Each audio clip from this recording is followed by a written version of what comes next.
कि मुझे तो ये बात ही नहीं लगती कि लोग कैसे कहें आदिवासी, नॉन आदिवासी, हिंदू, मुसलमान, सिख, ईसाई, गोरा, काला, अनपढ़, पढ़ा लिखा। जहाँ ये सारे भेद खत्म हो जाते हैं वहां से मानवता शुरू होती है।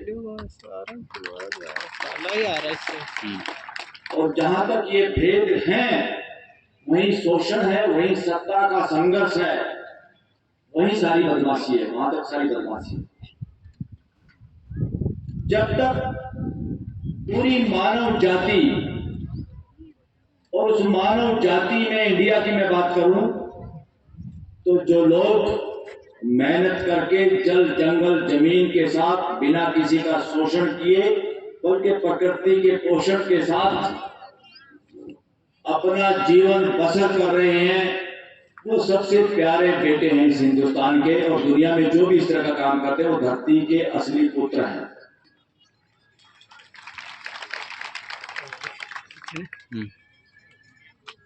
हमारे यहाँ भी, मैं एक किसान परिवार से हूँ, खेती के सारे काम मैंने अपने हाथों से किए हुए हैं। मैं सारी उन बातों को समझता हूँ। ऐसा कवर कर ले। और हमारे यहाँ भी लोग जमीन के मालिक नहीं थे। पूरे पंजाब की मैं बात कर रहा हूँ जो देश में सबसे ज्यादा फर्टाइल माना जाता है, जहाँ 5 नदियों की वजह से जो मिट्टी, जो चीजें चट्टानों से काट काट के वो धरती उपजाऊ हो गई, वहां पे जमींदारों का, राजाओं का, उनके जरिए कोई और लोग मालिक थे। और आम आदमी, मजदूरी, खेती, हर मजदूर या खेती करते हुए लोग, कोई मालिक नहीं था। सब ब्याज और सूदखोरों की पकड़ में थे। अंग्रेजों के वक्त भी जो सत्ता अंग्रेजों की थी उसी में भी वही लोग मौज ले रहे थे जो आज भी मौज ले रहे हैं, वो उसी वैरायटी के लोग थे। उस वक्त वहां भी एक मामा जी हुए टाटा भील जी की तरह से। मामा में 2 शब्द क्यों है, 2 बार माँ माँ क्यों है? मामा उसे कहते हैं जो माँ की भी रखवाली करता है और माँ के बच्चों की भी रखवाली करता है, उसका नाम मामा होता है। तो टाटा भील जी के बारे में जो मैंने रिसर्च और जो पढ़ा, इस तरह के लोग ही सच्चे देशभक्त हैं जो हर सत्ताओं के दौरान डाकू, लुटेरे, आतंकवादी, नक्सलवादी कह के मारे जाते हैं। और जो असली लुटेरे हैं, जो ठगी मार मार के नंबर 1, 2, 3, 4, 10, 100 धनाढ्य बने हुए हैं, वो असली लुटेरे हैं देश के, कोई भी है। तो साथियों, टाटा भील जैसे लोगों को तो बराबर की कुर्सी पे अंग्रेजों को बिठाना चाहिए था कि न्याय की बात करता आदमी, अगर मानवीय व्यवस्था होती तो। मगर मानवीय व्यवस्था संविधान के बाद अभी भी देश में स्थापित नहीं हुई है। संविधान चाहता है देश में मानवीय व्यवस्था। मानवीय व्यवस्था का क्या मतलब? जहां कोई राजा नहीं, कोई प्रजा नहीं, जनता देश की मालिक है और जनता के नुमाइंदे, उनके प्रतिनिधि, उनकी फोटोकॉपी जो पार्लियामेंट और विधानसभा में बैठते हैं, उनके इशारे पे, उनकी जूठ के हिसाब से न्याय पे आधारित होकर कानून बनाएं। और न्याय पे आधारित कानून बना के उनको जो लागू करने की ड्यूटी है, जो कर्मचारी लोग हैं, जिनको आप सीएम पीएम कहते हैं, राष्ट्रपति कहते हैं, वो कर्मचारी लोग हैं। आपके जनप्रतिनिधियों के बनाए हुए कानून को लागू करने के लिए उसमें सारे कर्मचारी भी आगे, हमारे भाई जितने भी हैं। ये पब्लिक सर्वेंट शब्द कहां से आया? सर्वेंट शब्द शोषणकारी शब्द है। हमारे पूरे पंजाब में, जहां से मैं हूं, हरियाणा से, हमारे यहाँ नौकर शब्द भी नहीं था, आज भी नहीं है। हमारे यहाँ शब्द है जिसके पास खेती अपनी खुद की जमीन नहीं होती थी, वो दूसरे की मदद करता था, उसका नाम है सांझी, हिस्सेदार, भागीदार, सहयोग करने वाला, भाईचारा, भाई। ये शोषणकारी जमात जो है, दुकान में दुकान का मालिक, बाकी दुकान के नौकर, एक सांड राजा, बाकी प्रजा। एक सांड राजा, उसकी दुनिया भर की रानियां और उसके दुनिया भर की दासियां। यह मानव जाति को स्वीकार नहीं, इसलिए राजाओं का पतन हुआ, पूरी राजशाही को ठोकर मारी पूरी दुनिया ने, पूरी धरती पे ऐसा हुआ। इंडिया में 1947 में ऐसा हुआ। उसके बावजूद मानसिकता वही है, अदना सा सरपंच बन जाए, क्योंकि मैंने सरपंच होकर देखा है गाँव का। मैं हरियाणा में सबसे यंग सरपंच रहा हूं अपने गांव का, बिना इलेक्शन के, सर्वसम्मति से। और वकील था तो कोई मुकदमा दर्ज नहीं हुआ जब तक मैं सरपंच रहा। 1 रुपये में 100 पैसे होते हैं, 1 पैसा भी रिश्वत का किसी ने लिया नहीं, किसी ने दिया नहीं, किसी ने मांगने की हिम्मत हुई नहीं। जब एक अदना सा सरपंच, अगर उसकी समझ ठीक हो, ऐसा हो सकता है, तो एमएलए एमपी इनको कौन रोकता भाई? यहाँ पे एमएलए बन जाओ, एमपी बन जाओ, 5 साल के अंदर ही कोठियां, गाड़ियां, उनके बच्चों में मोटे मोटे सोने की चैन, उनके कुत्तों की चैन भी बदल जाती है। क्या हो रहा है? ये व्यवस्था है क्या? ये शासन मानसिकता है, ये खुरापात राजशाही की है। तो इसलिए साथियों, जनता मालिक है, ना पीएम, ना सीएम, ना एमएलए, ना डीसी, ना एसपी। मैं भी एक थानेदार को देख रहा था, यहाँ पे साथी आए हुए हमारे भाई।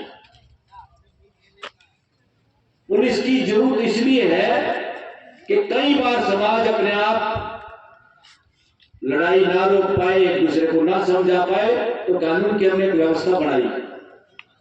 पुलिस का रोल है उन लोगों को कानून के सामने पेश करना, और जो कानून के रूप में जो बैठे हैं, जिनको हम जज कहते हैं, उनका काम है दोनों की सुन के न्याय करना। मगर न्याय अभी तक इस देश के चीफ जस्टिस को भी समझ में नहीं आया, हाई कोर्ट के जजों को भी समझ में नहीं आया कि न्याय किस बला का नाम है। हमारे संविधान में न्याय की परिभाषा है, जिस पे ध्यान नहीं। अगर कोई वकील यहाँ है, लोग के स्टूडेंट यहाँ है, कर्मचारी हैं, किसान हैं, मजदूर हैं, सब इस बात को ध्यान से सुनना और जांचना कि हम न्याय कर रहे हैं, न्याय के साथ जी भी रहे हैं, या टाइम पास कर रहे हैं वैसे ही। कोई सरपंच बन के, कोई एमएलए बन के, कोई थानेदार, कोई एसपी, कोई डीसी, कोई दुकानदार, कोई 10 डिग्रियां लेके, क्या हम ऐसे ही अकड़ में घूम रहे हैं? संविधान में प्रियम्बल, जब कोई कानून बनाते हैं तो पहले लिखा जाता है, पार्लियामेंट में भी, विधानसभा में भी, इस कानून को इस वजह से ये टारगेट अचीव करने के लिए बना रहे हैं, ये मकसद है इस कानून का। तो भारत के संविधान का भी मकसद लिखा हुआ है प्रस्तावना में। प्रस्तावना का मतलब हिंदी का शब्द है कि ये संविधान का प्रस्ताव क्या है, लक्ष्य क्या है, जो इसके अंदर लिखे हुए अलग अलग धाराएं किस चीज के लिए है। वो हमारी प्रस्तावना कहती है, हम भारत के लोग, आप और हम, उसमें भारत का प्राइम मिनिस्टर नहीं, भारत का कोई एमएलए, डीसी, एसपी नहीं, हम भारत के लोग। वहां सारी डिग्रियां, सारे लोग, पद पदवियां साइड में रखी जाती हैं, उसका कोई मायने नहीं। हम भारत के लोग इस संविधान को खुद बना के खुद लागू करते हैं और खुद मानते हैं, और इसलिए मानते हैं क्योंकि इसमें हमने गारंटी पैदा कर दी इस बात की, 3 तरह का न्याय हम सबके साथ करेंगे, एक दूसरे के साथ, खुद से भी, दूसरों से भी। तो क्या न्याय है? आर्थिक, सामाजिक और राजनीतिक। ये वे क्या है? 3 न्याय। ये न्याय हुए आज तक 80 साल हो गए, न्याय लगता है हो रहा देश में। आर्थिक न्याय हुआ जहां लोग, 80 करोड़ लोग जमीर मार के, जिसको बार बार देश का प्रधानमंत्री चिल्ला के कहता फ्री का राशन। मैंने ट्वीट भी किया था प्राइम मिनिस्टर को, ये बकवास भाषा यूज मत करो, भाषा यूज करो निःशुल्क। ये फ्री नहीं है, ये इन्हीं जिन लोगों को राशन मिल रहा है, इन्हीं के पसीने से पैदा हुआ राशन है। ये चोरी ठगी का, इनको समय पे इनका हिस्सा नहीं मिला, और ये मजबूर कर दिए देश की गंदी व्यवस्था ने कि हमें डर लगने लगा कि लोग टाटा भील न पड़ जाए, इसलिए चुपचाप मामा जी के घर 5 किलो राशन पहुंचा दो। ये इस वजह से है, ये कोई दया दृष्टि नहीं, ये प्रेशर में है कि जो बड़े महलों में, बड़े कोठियों में रहते हैं, उनको डर लगता है कुत्ते रखने के बावजूद भी कि इस देश के नागरिक जिस दिन रात को भूखे रह गए, सवेरे ये दरो दीवार नहीं बचेंगे। इस वजह से वो निःशुल्क कह सकते हैं, उसको फ्री नहीं कह सकते। फ्री करके हम बेइज्जती कर रहे थे नागरिकों की। जिनके द्वारा वो पैदा किया हुआ राशन है, जिनके पसीने की बू, जितने शहरों की बिल्डिंगें बनी हुई हैं, जो बांध पुल बने हुए हैं, जो पैदावार देश के अंदर हो रहा है, जो सड़कें बन रही हैं, उसमें हम सब जो बैठे हुए हैं, जो अंतिम पंक्ति में इंसान है, उसके मेहनत की खुशबू उसमें आती है और उसी की वजह से ये सब कुछ डेवलपमेंट देश की है और किसी की वजह से नहीं। तो साथियों, न्याय का मतलब है कौन साबित करेगा, कौन तय करेगा न्याय हुआ कि नहीं हुआ। दो भाई का झगड़ा होता है डिस्ट्रिक्ट कोर्ट में, एक जज ने एक भाई को जिता दिया, दूसरा मायूस हुआ, उसने फिर कहीं कुछ बेच कूच के हाई कोर्ट में मुकदमा कर दिया, वहां दूसरा भाई जीत गया, पहले वाला हार गया, फिर मातम हो गया दूसरे के घर में, दोनों लड़ते लड़ते बोल नहीं पाए एक दूसरे से, भाईचारा खराब, दोनों का मन करता था कि जैसे माँ के सामने मिलते थे, जैसे माँ के सामने खेलते थे, हमारे माँ बाप मर गए हमें लड़ते लड़ते देख के, उनको आत्मा को हम शांति नहीं दे पाए, वो मरते मरते रोते हुए चले गए, और पता नहीं हमारे बच्चों का भी क्या होगा, वो लड़ते लड़ते कोर्टों में मर जाते हैं, सुप्रीम कोर्ट में बच्चे मुकदमे लड़ते हैं, माँ बाप और दोनों भाई मर जाते हैं। ये सिचुएशन है न्यायिक व्यवस्था की।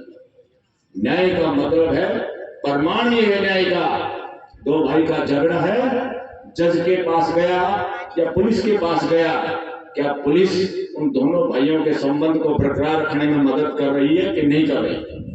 क्या जज उन दोनों भाइयों के संबंध को पुनर्स्थापित कर पाया? नहीं कर पाया। क्या हाई कोर्ट और सुप्रीम कोर्ट लोगों को फैसले सुना रही हैं या लोगों को जोड़ रही हैं? न्याय का काम है फ्रेटर्निटी, भाईचारा। जो भाईचारे में योगदान देता है वो सामाजिक आदमी है, वो व्यवस्था के लिए काम करता है। जो समाज को तोड़ने का काम करता है वो सब समाज के दुश्मन की कैटेगरी में आते हैं, चाहे कोई पीएम हो, सीएम है, कोई अफसर है, कर्मचारी है, थानेदार है, जज है, वकील है। जिस खाने से देश के लोग कैंसर से मरते हैं उसके पैदावार करने वाला भी उतना दोषी है। जिस पार्लियामेंट के कानून से किसानों को 13 महीने धरना देना पड़े, वो पार्लियामेंट उतनी ही बड़ी आतंकवादी है। खतरनाक तो ये है, और आतंकवादी उनको बताया जा रहा है जो अपने हकों के लिए आवाज उठाते हैं। नक्सलवादी उन्हें बताया जा रहा है जो जल जंगल जमीन की बात कर रहे हैं, जो कह रहे हैं धरती को बर्बाद मत करो, जो पहाड़ दोबारा नहीं बना सकती तुम्हारी सरकारें, जो पेड़ पौधे दोबारा नहीं उगा सकते, उनको बर्बाद करने के लिए, बर्बाद करके मानव जाति को खत्म करने की ओर कदम बढ़ा रहे हो आप। चंडीगढ़ में माइक्रोबायोलॉजी की एक लैब है, पूरे देश की हमारी इकलौती एक संस्था है जो ये चेक करती है कि देश के अंदर फर्टिलिटी और नपुंसकता का दौर बढ़ रहा है या घट रहा है। उसमें पाया जितने शहरों में लोग हैं, ज्यादा डेवलप्ड जितने लोग हैं, उनके तो बच्चों के अंदर भी नपुंसकता उसी गहराई से बढ़ती जा रही है जैसे इस देश से जंगल गायब हो रहे हैं। ये सिचुएशन है। इन बातों का आम लोगों को नहीं पता, मगर सरकारों को इन बातों का पता रहता है, उनको इन बातों पे ध्यान देना चाहिए। आज दोबारा एक और बात हुई, बहुत जल्द ही हम दिल्ली में या बॉम्बे में कहीं एक ऐसा कार्यक्रम करेंगे जिसमें आदिवासी संगठनों के साथ देश के सभी किसान संगठन मिलकर बात करेंगे और प्रेस कॉन्फ्रेंस करेंगे और आदिवासियों का साथ देंगे।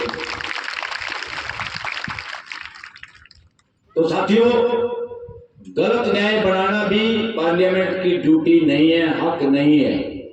बहुत सारे कानून जल्दबाजी में पास होते हैं, पार्लियामेंट में चैलेंज होते हैं।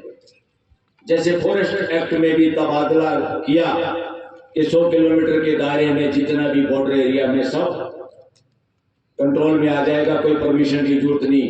जंगल के कानूनों की, फॉरेस्ट कानूनों की कोई बात सुनने और मानने की जरूरत नहीं, सरकार जो चाहे कर सकती है। और सरकार की नजर थी जू और चिड़ियाघर खोले उनके व्यापारी दोस्त, और जहां मर्जी बिजनेसमैन बिजनेस करें और जब मर्जी आदिवासियों को, वहां रहने वालों को उजाड़ दिया जाए। कोई अपील नहीं, कोई दलील नहीं, कोई कोर्ट नहीं। अपील दलील के बावजूद भी जबरदस्ती ग्राम सभाओं में लोगों को डरा के साइन कराए जाते हैं, सरपंचों को डरा के। ये यहाँ हो रहा है, पूरे देश में ऐसा हो रहा है। तो साथियों, आतंकवादी वो है जिसको हमने ड्यूटी दी है देश में व्यवस्था बनाने की, चलाने की, और वो लोगों को डराने का काम करते हैं, वो आतंकवादी होते हैं। आतंकवादी कानून के हिसाब से जिसकी वजह से आतंक फैलता है। आज देश का 180 देशों में से खुल के बोलने का, हमारे पत्रकारों का, अखबारों का और आम जनता का नंबर है 161वां। यानी दुनिया के 180 देशों में से आप 161वें नंबर पे खड़े हो।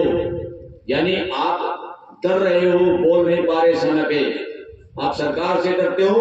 और सबसे बड़ी बदमाशी तो ये होती है इसी लोकतंत्र में, जब सरकार हमारे अपने भाई बहन जो हमारी व्यवस्था को बढ़ाने के लिए हमारी ढाल बनने चाहिए संविधान के तहत, उस पुलिस का, उस पैरामिलिट्री का, उस मिलिट्री का और उस इंटेलिजेंस एजेंसी का दुरुपयोग कर रहे हैं दूसरों की आवाज दबाने के लिए। यह है देश के साथ विश्वासघात।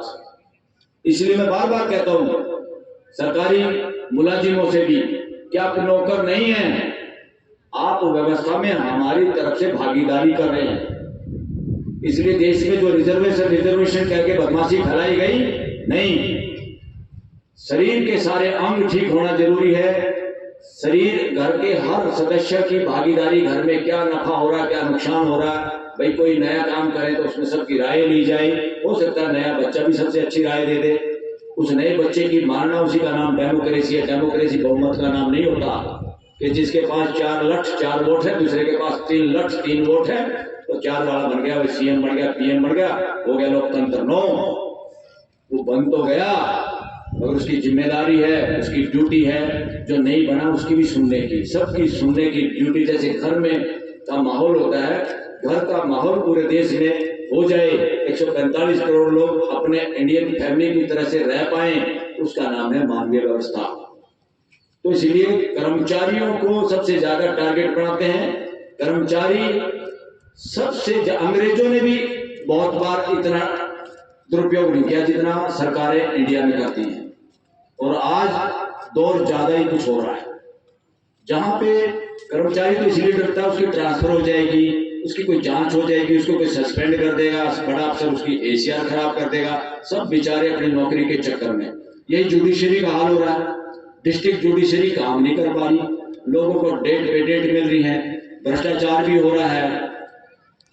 जब कोई अच्छे दमदार तरीके से जज फैसला करता उसको तो बदली कर देते हैं उसकी।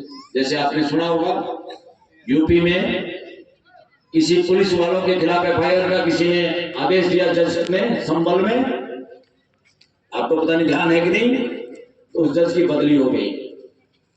किसी ने नेताओं के हेड स्पीच का एफआईआर दर्ज करने के लिए कहा, जस्टिस मुरलीधर ने उसकी आधी रात को बदली कर दी सुप्रीम कोर्ट के 5 जजों ने जो ऊपर बैठते हैं, जिनको कहते हैं कोलिजियम।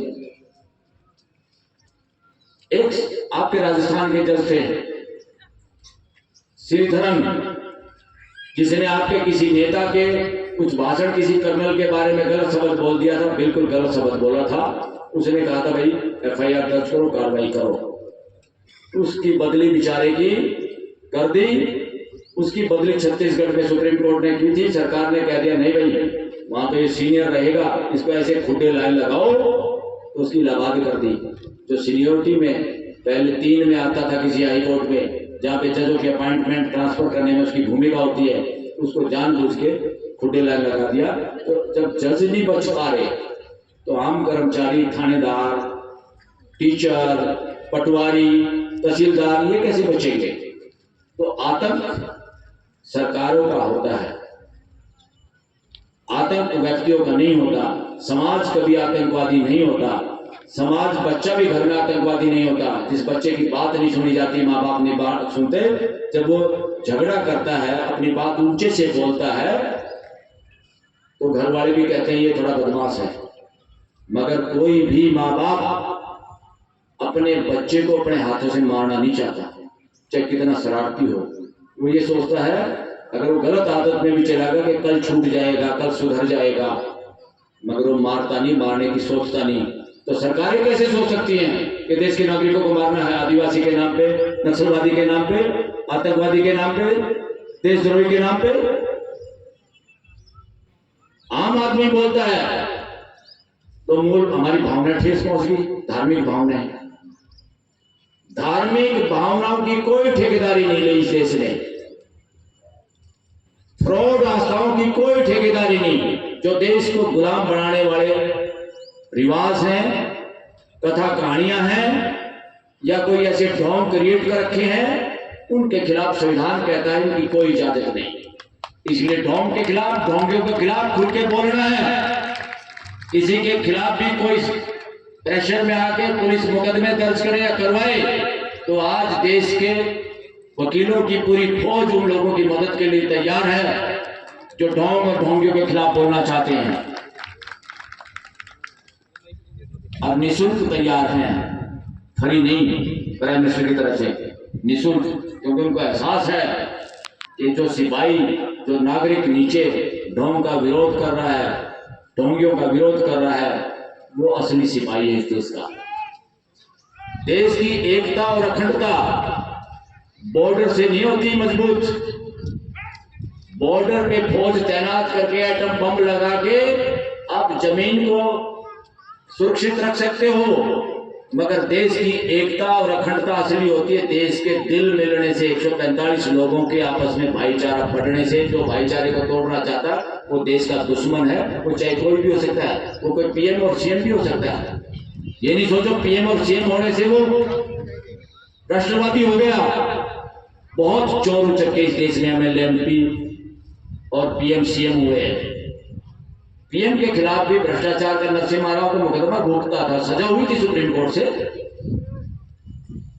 आज हालात ये हैं, नेताओं को झूठ पकड़ने की मशीन में बिठा दिया जाए तो मुझे नहीं लगता पार्लियामेंट का एक पीएमपी बचेगा, एक पीएमपी बचेगा, विधानसभा का कोई एमएलए बचेगा, और इस देश के कर्मचारियों में से भी शायद कोई बचेगा।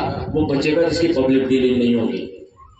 तो देश की में अव्यवस्था फैली हुई है, और उस अव्यवस्था के चक्कर में आप किसी की तरफ नजर मत दौड़िए कि मामा टाटा भील जैसा कोई आदमी आएगा। एक किताब है, उसमें आता है यदा यदा धर्मस्य, जब जब धर्म की हानि होती मैं आता हूं। हमारे यहाँ एक रिलीजियस किताब है, उसमें लिखा है जब जब धर्म की हानि होती मैं आता हूं। ये बात जब रामायण महाभारत आती थी टीवी में आती थी, पर ये संस्कृत में होता था, लोगों को समझ में नहीं आता था। मैंने संस्कृत पढ़ी है, 10वीं तक अच्छा स्टूडेंट रहा। मेरे गांव के बुजुर्ग बोले बलराज ये क्या कहता है रोजाना, अभी तो समझ में नहीं आता। मैंने कहा दादा, हमारे दादा ग्रैंड फादर को बोलते हैं, आपके यहाँ दादा शायद भाई को बोलते हैं या बड़े भाई को इज्जत से बोलते हैं, कि दादा ये कह रहा है कि जब धरती पे या लोगों में अधर्म फैल जाता है, पाप फैल जाता है, तो मैं आता हूं। तो पता है बुजुर्ग कितने समझदार थे, टाटा भील जी की तरह से।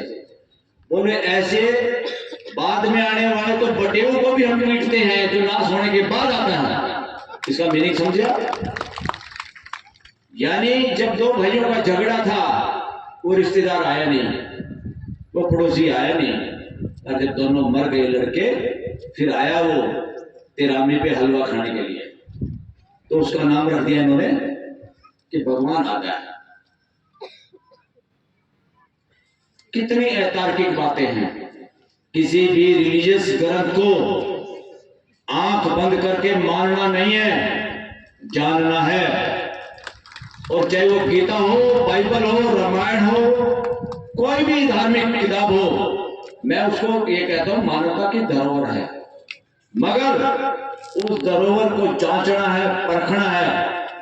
और एक इंसान 800 करोड़ जो लोग हैं पूरे परिवार के, मेरा गुजारा 145 करोड़ में भी नहीं है।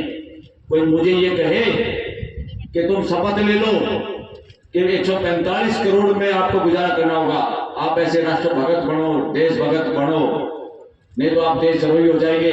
तो मैं यह ऐलान करना चाहता हूं, ऐसे में मैं वो देशद्रोही होना चाहूंगा जो 800 करोड़ की बात करता है, पूरी मानव जाति की बात करता है।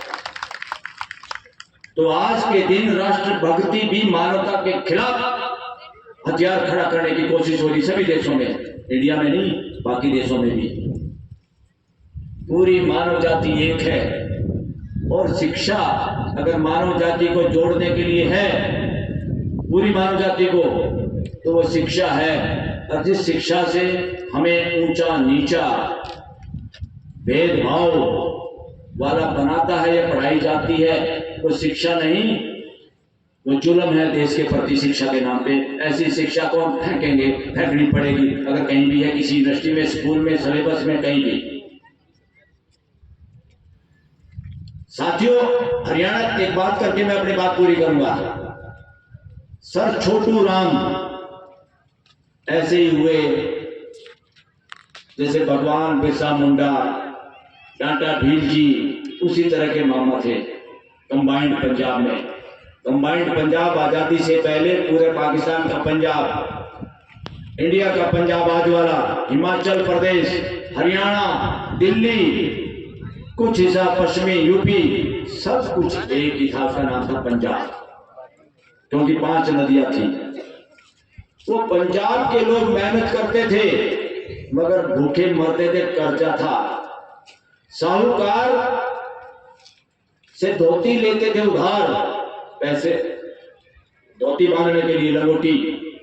वो धोती की झोटी निकलेता था, झोटी का मतलब नई ताजी भैंस दूध देने वाली, इसका नाम था झोटी। वो धोती की झोटी निकले लेता, अंगूठा लगा लेता था। तो वो पैसे धोते के देने जाता, कहता है तू तो झोटी ले गया था भाई। कोई सुनने वाला नहीं था। पुलिस विभाग भी उन सूदखोरों ने करप्ट बनाया हुआ था, मंथली जाती थी तो सुनते नहीं थे गरीब आदमी की। ये जुल्म सरकारी कर्मचारी करते हैं। अगर हमारे सरकारी कर्मचारी इंसान हो जाएं, किसी भी ओहदे से पहले सबसे ज्यादा जरूरी है, मैं सुप्रीम कोर्ट का वकील हूं तो लाट साफ नहीं हो गया, मैं चीफ जस्टिस हूं, कुछ मतलब नहीं इन बातों का। अगर मैं अच्छा इंसान नहीं हूं, अगर हम अच्छे इंसान नहीं, पीएम बन जाओ, सीएम बन जाओ, डीसी बन जाओ, इंस्पेक्टर जनरल बन जाओ, डीजीपी बन जाओ, कोई मायने नहीं, वो सब देश के बोझ हैं। अगर मानव है तो मानव के प्रति उसकी बाहें खुली रहती है हमेशा। वो मौके की तलाश में रहता है कि मैं इस जगह पे बैठा हूं, मैं कितने लोगों का भला कर सकता हूं और कितना मजा इस काम में। मैं 2-4 बातें सुप्रीम कोर्ट से भी कर लेता हूं तो लोगों को लगा भाई ये तो जजों के भी खिलाफ बोल लेता है, बड़ा निर्भीक आदमी है। मैं निर्भीक नहीं हूं, मेरी निर्भीकता के पीछे है मेरा 145 करोड़ का अपना परिवार मानना, सिर्फ मानना, अनुभव करना और 800 करोड़ की बात करना। इसलिए मुझे सामने कोई ऐसा दिखाई नहीं देता जिससे मुझे कोई भय लगे। अभयता जब आती है, जब हम सबके बारे में अच्छा सोचते हैं तो आपको डरने की जरूरत नहीं। डर तो जब लगता है जब यहाँ बैठे बैठे के एक दूसरे की पॉकेट मारने की अगर दिमाग में चल रही तो उसको डर लगेगा। तो साथियों, उस कंबाइंड पंजाब में था चौधरी छोटू राम, सर छोटू राम। सर की उपाधि मिली, वो सर की उपाधि अंग्रेजों ने नहीं दी उसको, वो सर की उपाधि मुस्लिम समाज और शेड्यूल कास्ट समाज ने जबरदस्ती करके अंग्रेजों से दिलवाई और उसको रहबर आजम, गरीबों का मसीहा, पता नहीं क्या क्या टाइटल समाज ने दिए, जो किसी नोबेल प्राइज उसके सामने फीका है। तो उसने कानून बनाए कि इस परसेंट से ज्यादा ब्याज कोई ले नहीं पाएगा और दुगने पैसे दे दिए तो कोई उससे ज्यादा नहीं देने पड़ेंगे। तो वहां पर पूरे पंजाब में बड़ियों को अपनी बही चलानी पड़ी थी, क्योंकि वो लिख रखे थे गड़बड़ कि बही में गड़बड़ भी पाएगी तो जेल जाएगा बनिया, यानी साहूकार, सूदखोर, या मेरा जाति से मतलब नहीं। तो वो सारे के सारे जिन लोगों के वहां जूते लगे और जिनकी बहिया जड़ी और डरने लगे लोगों से, फिर वो सारे भाग के देश के अलग अलग कोनों में गए। और कहां पर गए पता आप लोगों को, जिसका मेरे पास सबूत है, वो इस देश के सारे आदिवासी इलाकों में बसे जाके व्यापार करने के लिए। मेरे साथी एडवोकेट सुप्रीम कोर्ट में है जो छत्तीसगढ़ से है, हरियाणा से गया हुआ, उसने खुद मुझे बताया कि बलराज भाई आप सही बात करते हो, बहुत बदमाशी की हमारे बुजुर्गों ने। मेरे सामने मैंने खुद देखा है, 1 मीटर कपड़े को हमने 4 तरफ से माप के आदिवासियों को बेचता था मेरा दादा, मेरा बाप। यानी कितनी ठगी, कितनी बेईमाना। वो सूदखोर, वहां से भागे, वहां अलाउट लगी, मच्छर भागे और मच्छर आपके यहां गए। तो इंसान बुरे नहीं, मानसिकता बुरी है। हमें जाति पाति का वो नहीं कि कोई जाति बुरी है, कोई जाति बुरी नहीं, कोई इंसान बुरा नहीं। मानसिकता में गड़बड़ है, मानसिकता ठीक करनी है। उस मानसिकता को ठीक करने के लिए उसी तरह की एजुकेशन, उस मानसिकता को ठीक करने के लिए हमारा संविधान चाहता है कि देश में मानवीय व्यवस्था स्थापित हो। हमारा संविधान किसी को prime minister, CM, DC, SP बनाने के लिए नहीं बना। ये तो सिर्फ व्यवस्था आप लोगों ने, देश की जनता ने 3 ठिकाने बनाए, 3 व्यवस्थाएं। एक बनाई कि तुम कानून बनाओ, दूसरे को कहा कि तुम कानून को लागू करो, जिसमें सीएम, पीएम और मंत्री संतरी आते हैं, नीचे सारे कर्मचारी आते हैं। तीसरे को 10 फुट टावर पे बिठा दिया, जिसको जुडिशरी कहते हैं। जज बैठते हैं ना, जज देखा होगा आपने, ऊंचे बैठते हैं, वकील खड़े होते हैं, वो ऊंचे चबूतरे पे बैठते हैं जज। हाई कोर्ट में भी, डिस्ट्रिक्ट कोर्ट में भी, सुप्रीम कोर्ट में देखा होगा आप लोगों ने। तो तीसरे को बिठा दिया हमने टावर पे कि तुम देखते रहो, ये दोनों बदमाशी तो ना करें। पर क्या हुआ, जिस न्यायिक व्यवस्था पे लोग विश्वास कर रहे थे कि ये अपने चश्मे से देख रहा सबको, किसी को बदमाशी नहीं होने देगा, बहुत बार वो उन दोनों से मिला हुआ दिखाई देता, स्पष्ट दिखाई दे रहा। वरना 80 साल के अंदर देश में असमानता इतनी नहीं होती जो है, और देश के लोगों को इतना डर नहीं लगता। देश में बोलने से डरना, अन्याय, 800 करोड़ को निःशुल्क राशन की जूट पड़ना, ये सारा का सारा जुडिशरी की वजह से है। अगर जुडिशरी इन करप्ट पार्लियामेंटेरियन को, करप्ट ब्यूरोक्रेट्स और सीएम पीएम नेताओं मंत्रियों को समय पे इनका गिरेबान पकड़ लेती तो इस देश की दिशा और दशा अलग होती और देश में इतनी असमानता नहीं होती। तो साथियों, सरपंच, पंच, एमएलए, एमपी बनने का सपना पालना छोड़ दो। सत्ता टारगेट नहीं है संविधान का, हिस्सेदारी, भागीदारी टारगेट है कि एमएलए, एमपी, हमारे ऑफिसर, हमारे जज अगर वो गलत काम करे तो उसकी नकेल पकड़ना आना चाहिए देश की जनता को। अगर आपके तीनों घोड़े आपके रथ को, इस देश की गाड़ी को गलत दिशा में ले जाए तो कौन जिम्मेदार है, बोलो। ये मत सोचा करो कि अब तो सुप्रीम कोर्ट ने ऐसा कर दिया। अरे सुप्रीम कोर्ट कौन होती है ऐसा करने वाली? सुप्रीम कोर्ट जब गलत काम कर सकती है जब आप आराम से बैठे हैं निठल्लों की तरह से। अगर हम ध्यान नहीं दे रहे अपने घर पे, देश पे ध्यान देने की जरूरत है। देश की मालिक असली देश की जनता है, देश की सत्ता देश की जनता के पास है, बाकी सारे प्यादे हैं, मोहरे हैं। इसलिए खुद मजबूत बनिए और भेदभाव की जहां बात हो रही है उसके खिलाफ खड़े होइए। कोई भी बात तोड़ने की मत करिए, देश को जोड़ने की बात करिए और जायज बात के साथ इकट्ठे रहिए। जो सत्ता में रहना चाहते हैं वो समाज को टुकड़ों में बांटना चाहते हैं, हिंदू मुसलमान, हिंदू ईसाई, आदिवासी नॉन आदिवासी, ब्राह्मण क्षत्रिय, schedule caste non schedule caste, schedule tribe untouchable. तो जो भी इस तरह की बात करता है वो इस देश के आतंकवादी, असली दुश्मन, देशद्रोही वो है। वो कोई भी हो सकता है, उनको पहचानने में, उनको कहने में बुरा मत मानो। कोई भी इस तरह की बात करता है तो उसके साथ लगाओ, आप देशद्रोही हैं। आज सरकार उल्टा उन लोगों को देशद्रोही बता रही है जो अपने मांग करते हैं, जायज बात करते हैं। कितने माँ बाप हैं यहाँ पर जिन्होंने अपने बच्चे को थप्पड़ मार के पछताए ना हो, बुरा ना लगा हो कि भाई मारना नहीं चाहिए था, ऐसा सोचता है माँ बाप हमेशा बच्चों को मार के भी। तो सरकार रूप की चीज, सरकार नाम का जंतु संविधान के तहत माँ बाप के रोल में है। इसलिए लोकतंत्र के अंदर लोकतंत्र को की व्यवस्था को बनाए रखने के लिए पुलिस, पैरामिलिट्री फोर्स, मिलिट्री, इनके हाथों से आप लोगों की खरीदी बंदूक से आपके बच्चे अपने घर वालों को मारें, इससे बड़ी बदमाशी और गुंडागर्दी लोकतंत्र के नाम पे कुछ नहीं हो सकती। ये तुरंत बंद होने की जरूरत है देश के अंदर। और ये बात पुलिस अधिकारियों को भी, ब्यूरोक्रेट्स को भी, नेताओं को, मंत्रियों को भी सोचना चाहिए कि सिर्फ पदों के चक्कर में अपने घर वालों की हत्याएं कितने भाई करते हैं, कितने माँ बाप करते हैं, वो उतना ही बड़ा दोष है लोकतंत्र के अंदर। लोकतंत्र 145 करोड़ की बात करता है, सबकी आवाज सुनने की बात करता है, बहुमत की बात नहीं करता।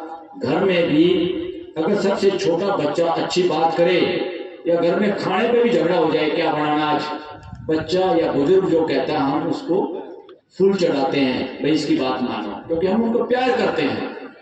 तो लोकतंत्र में अच्छी बात को मानने का नाम लोकतंत्र है। चाहे वो एक आदमी भी अच्छी बात करे उसको मानना लोकतंत्र है। बहुमत के नाम पे गुंडागर्दी होती है, बहुमत के नाम पे सत्ता राजशाही होती है। देश में राजशाही और सत्ता का कोई काम नहीं है। लोकतंत्र में सारी सत्ता सारी पावर जनता के हाथ में हो। तो मैं एक नारा लगाना चाहता हूँ यहाँ पे, टांटा भील जी जैसे लोग ही उसी श्रेणी के लोग हैं। टांटा भील जी जो भगत सिंह थे, जो छोटू राम थे, जितने भी हमारे ये लोग हैं जो अंग्रेजी हुकूमतों के दौरान सताए गए, मारे गए, कितने लोग हैं, ये वही लोग हैं, उसी तरह के लोग हैं जैसे आज के किसान जो 13 महीने डट के बैठे रहे, वो वही लोग हैं। वो भी टाटा भील जी की नई जनरेशन के क्लास फेलो हैं जो 13 महीने बैठ के सरकार को कानून वापिस लेना पड़ा। देश के नागरिकों को लोकतंत्र में जंगलों में छुपना पड़े। सरकार की ड्यूटी है, मर्जी नहीं, किसी के बाप का देश नहीं है, उनको बुलाना चाहिए, भाई आप क्यों उठे हुए हो, क्या बात है, और बात करते हैं। ये सीएम पीएम को हमने कोठियां बड़ी इसलिए नहीं दे रखी, गाड़ियां और उनकी रखवाली करने के लिए, वो इसलिए दे रखी तुम अच्छे काम करो और ताकि कोई चिढ़ के तुम्हारे को मार ना दे, हमारा नुकसान ना हो जाए, इसलिए नहीं दे रखी कि तुम वहां षड्यंत्र करो और उल्टा उसी पुलिस को आदेश दो कि फलाने को पकड़ लो, इसका फोन टेप कर लो।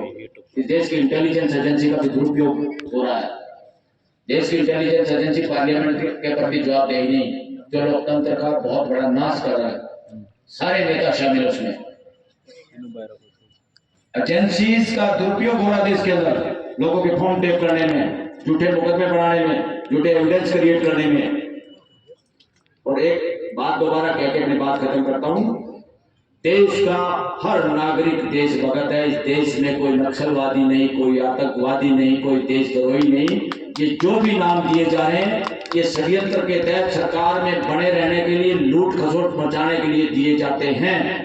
और जिस देश की लोकतंत्र की गोलियों से देश के अपने नागरिक मारे जाते हैं, उससे बड़ी अत्याचारी सरकार कोई नहीं होती।